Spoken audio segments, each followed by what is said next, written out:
Hello everyone. মোটা মানুষের পাজামা, ঠিকই শুনেছেন। মোটা মানুষের পাজামা আর চিকন মানুষের পাজামা দুইটার কিন্তু কাটিং অনেক আলাদা। ইদানিং যে ট্রেন্ড চলছে পাজামা আর জামা একই রকম, ওরকম একটা কাপড় কিনেছি, গজ কাপড়।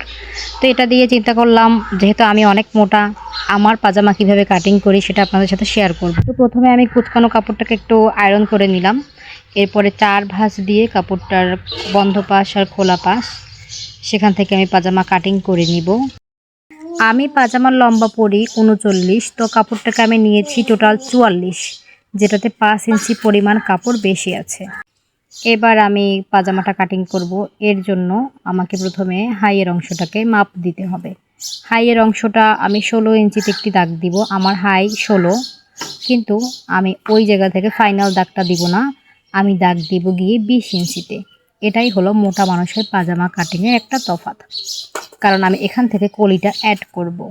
20 ইঞ্চিতে দাগ দিয়ে আমি আমার পায়ের যে মোহরি সেখান থেকে দাগ দিয়ে লাইন টেনে নিব।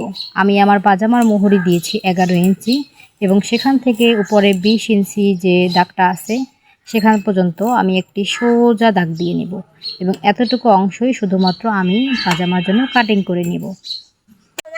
সাধারণত চিকন মানুষের পাজামায় এতটুকু কাপড় থাকে না, আরও বেশি কাপড় থাকে, কিন্তু আমি কোনো কাপড়ই এখান থেকে কেটে ফেলে দিব না। এই যে কাটিংটা করা হয়ে গেলে আসলে কাটিং কি করব, আমার ছেলে মাঝখান থেকে এমন পরিমাণ জ্বালাইতেছে, মানুষ বাচ্চা কাচ্চা নিয়ে কীভাবে কাজ করে আমি জানি না।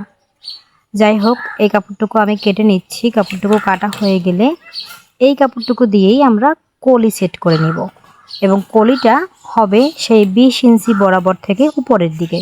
এই যে 4টি টুকরা কাপড় এখানে রয়েছে, এই 4 টুকরা কাপড় দিয়েই হবে আমাদের পাজামার কলি, এবং মাঝখান থেকে সেলাই দিয়ে তারপরে পুরোটাই আমি কলি হিসেবে লাগিয়ে দিব।